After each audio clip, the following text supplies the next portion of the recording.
sini saya ingin menjawab soal ujian mata kuliah Manajemen Pemasaran Internasional atau MPI.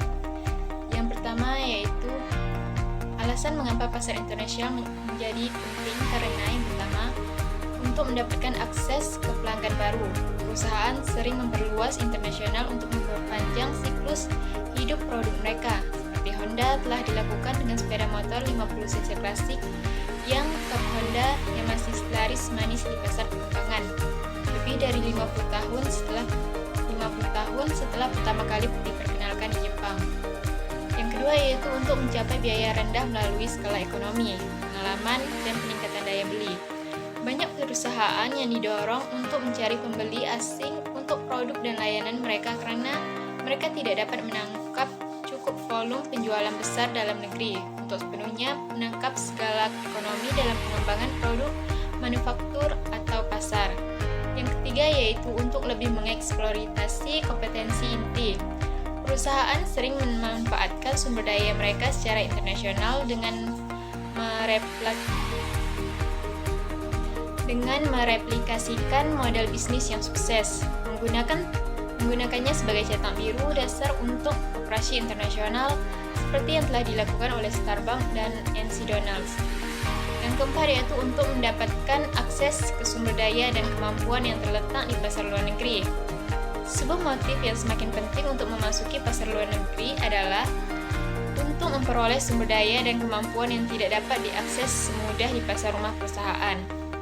Dan yang kelima yaitu untuk menyebarkan resiko bisnis di seluruh basis pasar yang lebih luas.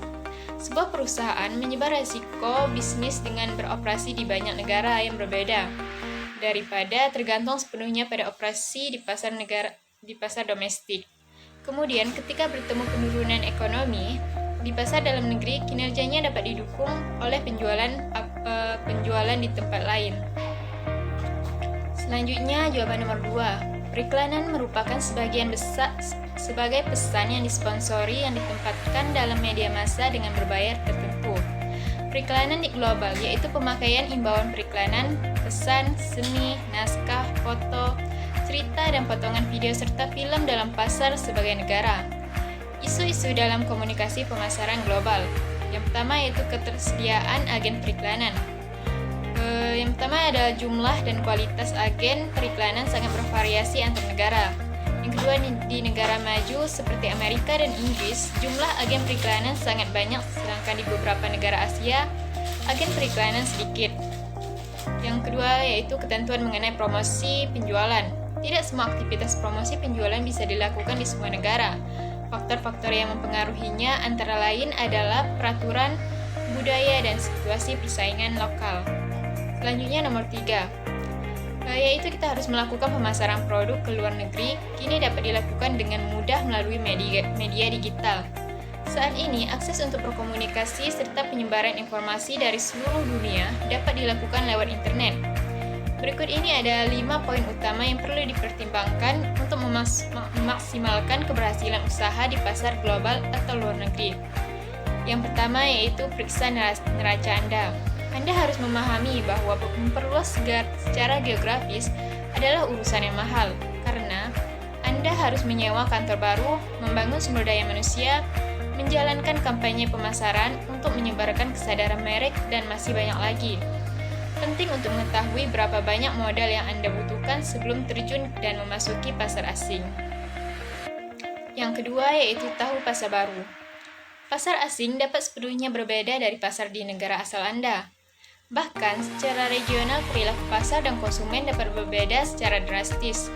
Selain itu, mungkin ada hambatan bahasa dan budaya, kepatuhan pajak, dan persaingan ketat dari merek lokal. Yang ketiga yaitu buat rencana bisnis yang solid.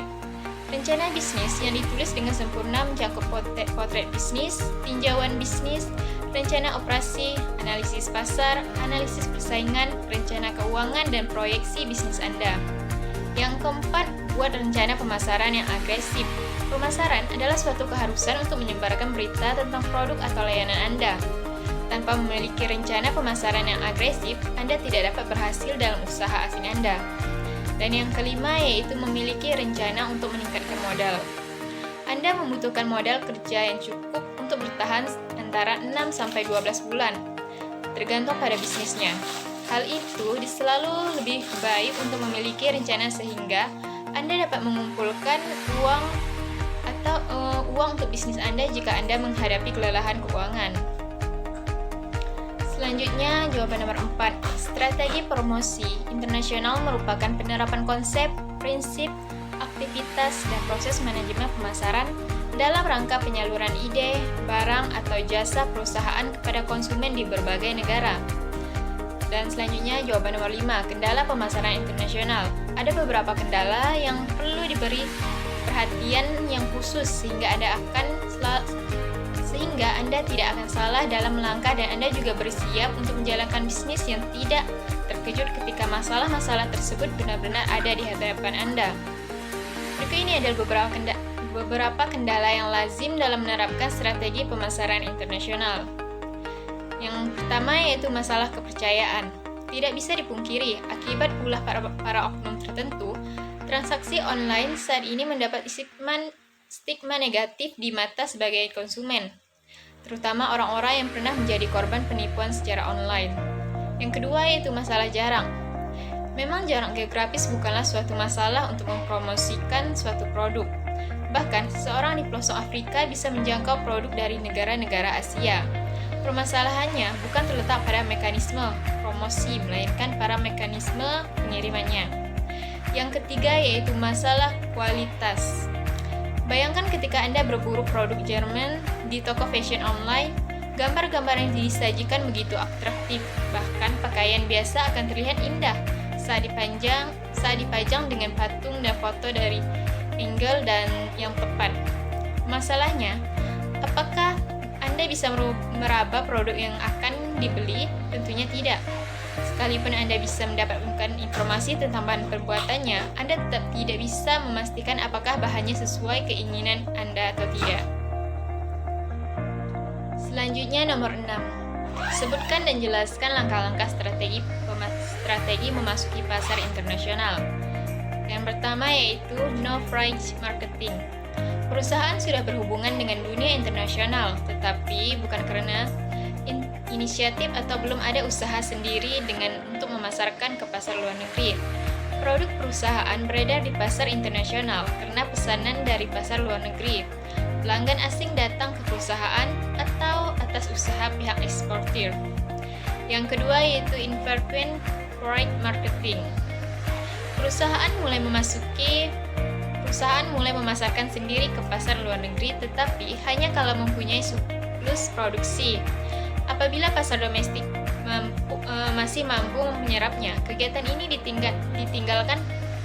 Pada tahap ini belum ada penyesuaian organisasi maupun produknya untuk pasar internasional.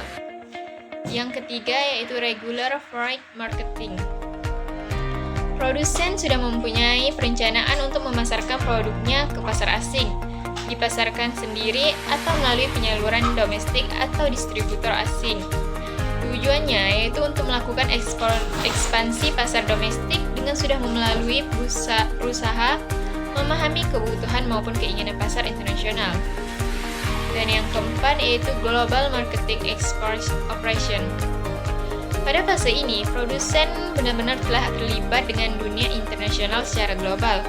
Kegiatannya tidak hanya sebatas pemasaran saja, tetapi sudah merencanakan operasional pendek maupun organisasi bersaing di pasar dunia. Selanjutnya, jawaban nomor 7. Kemajuan dan juga keterlambatan produktivitas nasional suatu negara dipengaruhi oleh pertumbuhan ekonomi negara masing-masing. Rostov membedakan 5 tahap pertumbuhan ekonomi suatu negara. Sebutkan dan jelaskan kelima tahap pertumbuhan ekonomi suatu negara tersebut. Yang pertama yaitu tahap perekonomian tradisional. Merupakan tahap di mana kegiatan ekonomi masih berorientasi pada usaha untuk pemenuhan kebutuhan sendiri. Yang kedua yaitu tahap pralepas landas. Merupakan tahap di mana masyarakat tradisional meskipun sangat lambat namun terus bergerak dan pada suatu titik mencapai produksi untuk lepas landas. Yang ketiga yaitu tahap lepas landas atau take off. Merupakan tahap di mana perekonomian mampu tumbuh dan berkembang dengan kekuatan sendiri. Yang keempat yaitu tahap kedewasaan atau maturity. merupakan suatu periode di mana masyarakat sudah secara efektif menggunakan teknologi modern pada sebagian besar faktor produksi dan kekayaan alamnya. Dan yang kelima yaitu tahap konsumsi masa tingkat tinggi. Merupakan tahap di mana tingkat konsumsi masyarakat sudah sangat tinggi, terutama konsumsi energi. Selanjutnya jawaban nomor 6. Sebutkan dan jelaskan langkah strategi memasuki pasar internasional. Langkah yang pertama yaitu no-for-right marketing.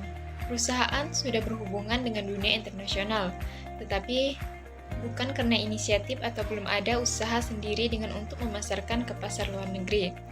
Produk perusahaan beredar di pasar internasional karena pesanan dari pasar luar negeri, pelanggan asing datang ke perusahaan, atau atas usaha pihak eksportir. Yang kedua yaitu infrequent foreign marketing. Perusahaan mulai memasarkan sendiri ke pasar luar negeri, tetapi hanya kalau mempunyai surplus produksi. Apabila pasar domestik masih mampu menyerapnya, kegiatan ini ditinggalkan. Pada tahap ini belum ada penyelesaian organisasi maupun produknya untuk pasar internasional. Yang ketiga yaitu regular foreign marketing. Produsen sudah mempunyai perencanaan untuk memasarkan produknya ke pasar asing, dipasarkan sendiri atau melalui penyaluran domestik atau distributor asing. Tujuannya yaitu untuk melakukan ekspansi pasar domestik dengan sudah mulai berusaha memahami kebutuhan maupun keinginan pasar internasional. Yang keempat yaitu global marketing operation. Pada fase ini, produsen benar-benar telah terlibat dengan dunia internasional secara global. Kegiatannya tidak hanya sebatas pemasaran, tetapi sudah merencanakan operasional pendek maupun organisasi bersaing di pasar dunia. Selanjutnya nomor 7. Kemajuan dan juga keterlambatan produktivitas nasional suatu negara dipengaruhi oleh pertumbuhan ekonomi negara masing-masing. Rostov membedakan 5 tahap pertumbuhan ekonomi suatu negara, yaitu yang pertama tahap perekonomian tradisional. Merupakan tahap di mana kegiatan ekonomi masih berorientasi pada usaha untuk memenuhi kebutuhan sendiri. Yang kedua yaitu tahap pralepas landas. Merupakan tahap di mana kegiatan ekonomi masih berorientasi pada usaha untuk memenuhi kebutuhan sendiri. Yang ketiga yaitu tahap lepas landas atau take off. Merupakan tahap di mana perekonomian mampu tumbuh dan berkembang dengan kekuatan mandiri. Keempat yaitu tahap kedewasaan. Merupakan suatu periode di mana masyarakat sudah secara efektif menggunakan teknologi modern pada sebagian besar faktor produk dan kekayaan alamnya. Dan yang kelima yaitu tahap konsumsi masa tingkat tinggi. Merupakan tahap di mana tingkat konsumsi masyarakat sudah sangat tinggi, terutama konsumsi energi. Selanjutnya, jawaban nomor 8. Sistem perdagangan internasional antara negara tidak sama. Perbedaan ini dapat ditimbulkan oleh beberapa hal. Yang pertama yaitu penguasaan ilmu pengetahuan dan teknologi. Negara-negara dengan penguasaan ilmu pengetahuan dan teknologi yang tinggi akan mampu memproduksi barang dan jasa yang lebih banyak, berkualitas, dan tentunya efisien dibandingkan dengan negara yang lambat akan efeknya. Hal ini bisa terjadi karena pemanfaatan teknologi sangat menghemat biaya produksi dan mampu menghasilkan barang yang lebih banyak. Negara dengan produksi yang mampu menghasilkan barang yang lebih banyak. Negara dengan teknologi yang lebih maju cenderung melakukan spesialisasi dalam memproduksi barang, sedangkan barang yang bukan produk sendiri akan dibeli dari negara lain. Yang kedua yaitu perbedaan kekayaan sumber daya alam. Setiap negara memiliki keadaan geografis yang berbeda-beda, sehingga perbedaan tersebut menjadikan setiap negara memiliki kekayaan sumber daya alam yang berbeda pula. Pada dasarnya, sumber daya alam adalah faktor produksi negara. Oleh karena itu, setiap negara memiliki keanekaragaman kondisi produksi. Yang ketiga yaitu perbedaan selera. Selera ternyata dapat menimbulkan perdagangan internasional. terjadinya perbedaan kebudayaan, sistem politik, pandangan hidup, dan tatanan sosial, menyebabkan terjadinya selera terhadap berbagai jenis komoditas. Dan yang keempat yaitu perbedaan iklim. Perbedaan iklim setiap negara menyebabkan terbatasnya potensi sumber daya alam. Akibatnya, tidak semua barang untuk memenuhi kebutuhan dapat dipenuhi sendiri oleh negara tersebut.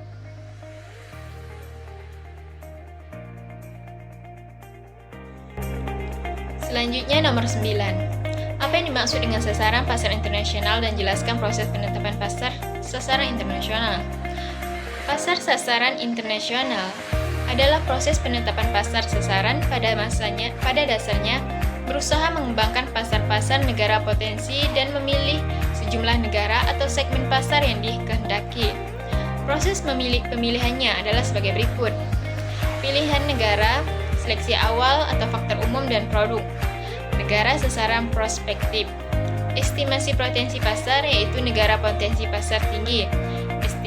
Estimasi potensi penjualan untuk produk perusahaan yaitu produk, kompetensi, dan struktur pasar. Pasar sasaran yaitu identifikasi segmen pasar. Selanjutnya optimalisasi pasar sasaran.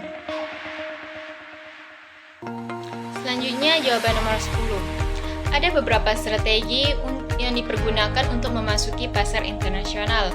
Yang pertama yaitu lisensi. Merupakan strategi di mana lisensor memperbolehkan perusahaan asing untuk memproduksi barang mereka, namun perusahaan asing tersebut harus membayar royalti. Strategi ini merupakan strategi yang memiliki resiko paling kecil dibandingkan strategi yang lain.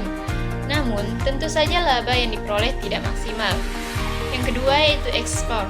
Ekspor merupakan strategi di mana perusahaan menjual produknya ke luar negeri. Yang ketiga yaitu franchising. Merupakan sebuah perjanjian kesepakatan antara seseorang yang memiliki bisnis untuk dipergunakan bisnisnya. Yang keempat yaitu contract manufacturing, yaitu suatu kegiatan bertujuan untuk memanfaatkan utilitas pabrik yang masih belum maksimal dengan memproduksi pesanan dari merek perusahaan lain. Yang kelima yaitu international joint venture, adalah aliansi strategi, di mana dua atau lebih perusahaan menciptakan perusahaan yang independen dan legal untuk saling berbagi sumber daya dan kapabilitas dengan berkombinasikan sebagian aktivitas mereka untuk mengembangkan keunggulan bersaing. Dan yang keenam yaitu Foreign Direct Investment atau FDI, adalah investasi asing langsung atau penanaman modal asing, di mana seorang investor lingkup perekonomian suatu negara menaruh minat pada bisnis di lingkup perekonomian negara lain. Investasi lintas negara ini biasanya berupa penanaman modal dalam jangka waktu panjang dari investor di luar negeri ke perusahaan dalam negeri, sehingga umumnya foreign direct investment melibatkan dua negara sekaligus. Baiklah, mungkin itu saja jawaban UAS dari saya. Kurang dan lebihnya mohon dimaafkan. Akhir kata, wassalamualaikum warahmatullahi wabarakatuh.